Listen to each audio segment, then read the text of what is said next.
asalaamaaleykum sama waa tim sama Adja Traiteur nuyu naa leen ziar naa leen j'espère que yéen a ngi ci jàmm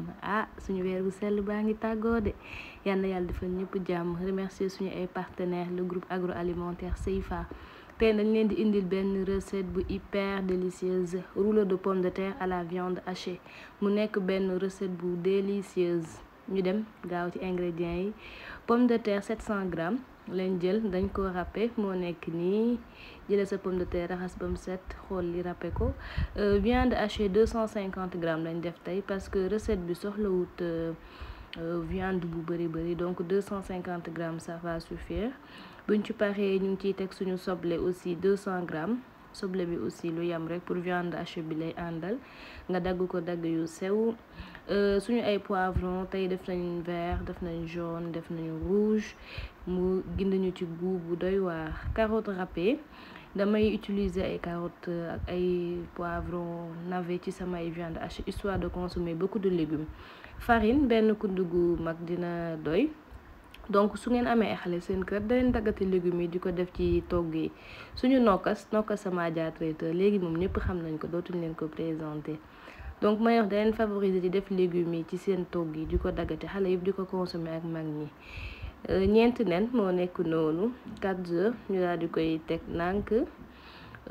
am nañ ci aussi béchamel sauce béchamel bien épicée comme d'hab dootuñ leen ko présenter suñu fromage râpé fromage emmental ñu râpé ko day dem ci recette bi ensuite vinaigre toujours relevé goût buñ paree ci vinaigre aussi dinañ ci def tuuti sauce soja moo nekk nii ci viande hachée bi lay dem sauce soja baa ngi nii bii la utiliser donc suñu ay ingrédients moo ngi nii am na aussi ay épices yuñ ci def nañ ci poudre d'ail def nañ ci poobar def nañ ci sel ak curcuma donc poudre d'ail poivre sel et curcuma papier cuisson dañ koy soxla ci suñu recette bi donc mi ngi nii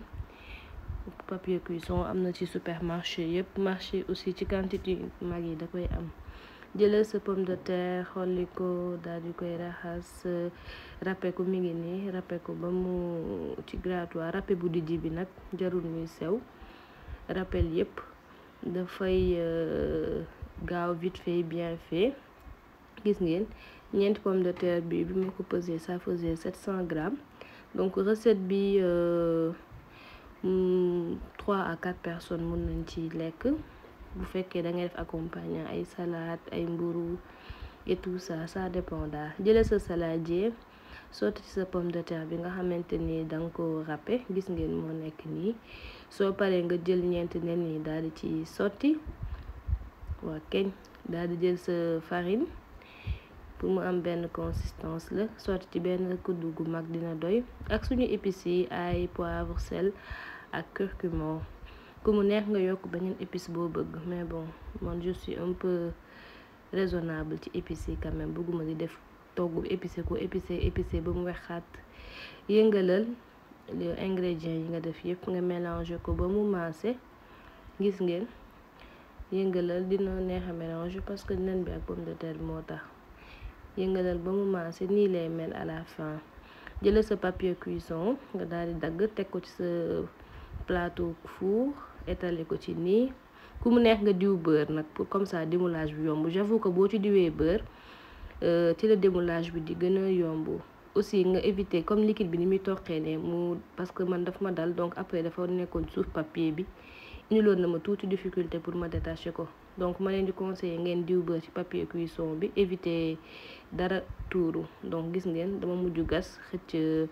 nen bi doon ci digg bi étaler yépp suñu mélange ci da nga koy étaler mu yem nag jarul muy fin comme ça sa rouleau mën a am tuuti ñam xaw a duuf donc gis ngeen ni étaler leen ko ni peut-être 25 centimètres sur 30 dina doy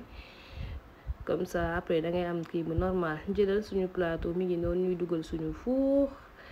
daal di ko fay lakk benn 20 minutes rek ba mu ñor sauce béchamel baa ngi nii comme d'habitude muscade sel poivre ak suñu nokkos sama Adja Traiteur def nañ ko ci ak suñu roof comme d'habitude rek suñu sauce béchamel bu saf sap biñ paree teg nañ suñu poêle def ci beurre benn kuddu gu mag ñëw sotti suñu viande hachée kum neex nga def diwlin man maa choisir woon def ci beurre rek goût beurre bi laa ciy namoon mais ku mu neex nga toggee ko diwlin di leen wax bu leen fàtte aimer vidéo yi bu fekkee neex na leen abonné wu aussi bu fekkee abonné wu go vite fait bien fait léegi nag soo sottee yàpp bi ba couleur bi commencé changer nga daal di ñëw jël sa soble daal di ci sotti jël sa nokkos sama Adja traiteur nokkos bi yaakaar naa ne moom léegi ñëpp miin nañ ko ñëpp xam nañ ko aussi daal di ciy sotti boo demee nag ba mu commencé di ñor jël sa vinaigre def tuuti rek sauce soja def tuuti relever sa goût ak sa couleuru togg mélanger yëpp ba mu jaxasoo fii nag comme viande hachée dafa gaaw a ñor soble dafa gaaw a ñor te après di duggaat ci four bi dañuy enchaîner boo bàyyee tuuti yàpp ba mu ñor rek nga daal di sotti légumes yi def carotte def poivron vert jaune rouge non seulement sa togg dafay neex di nga consommer ay légumes ba pare da ngay am couleur bu rafet fii ku mu neex nga râper sa chou def ko ci ku mu neex nga jël beneen légume def ko ci histoire de consommer beaucoup de légumes ci weeru koor bi aussi ça aide la digestion mi ngi nii bàyyi nañ ko mu concocté wu quelques minutes suñu sauce ñor na gis ngeen couleur bi nu mu rafetee goût bi nag noonu la neexee xet gi moom waxatuma ko parce que ñetti poivron yi ñu ci def da koy jox xet bu neex léegi nag gis ngeen nii suñu pomme de terre yi ñu dugaloon ci four bi ñor na sauce béchamel bi laa ñëw étaler ko fii ngeen baal ma nag vidéo bi ma koy détaché dafa ma rëcc problème technique ça arrive jël nañ suñu fromage daal di ci wis jël suñu viande hachée pour ñëw teg ko nànk ci kawam viande hachée bi nag lu yem ngay def parce que boo ko defee ba mu fees boo koy rouler tamit da ngay sonn rek donc da ngay def lu yem daal di ñëw xëcc nànk daal di rouler pomme de terre bi couche de pomme de terre bi nga garni ko ak sa sauce béchamel moom laay defaat nii ci kaw comme ça fromage bi su ma ko sottee mu gaaw cee collé wu loolu dong moo tax ma def sauce béchamel bi ci kaw nga am te ne fromage bi du wadd jëlal naa ko dugal sa four benn 5 minutes pour mu jël couleur doré yaa am sa fromage muy croustillant jël rebord yi dagg éliminer mu gën a rafet daal di koy dagg tranche yoo bëgg man nag tranche yu mag laa ko defoon comme ñun bëri wuñu woon donc mu nekk recette bu neex vraiment délice waaw saf na à côté def naa sama jus de bouille bu neex à l'ananas ak sama bisaab ànd ceeg say fa gis ngeen mi ngi nii sakkat na vraiment nit ku nekk su jëlee benn tranche am ak ay accompagnant am da ciy génn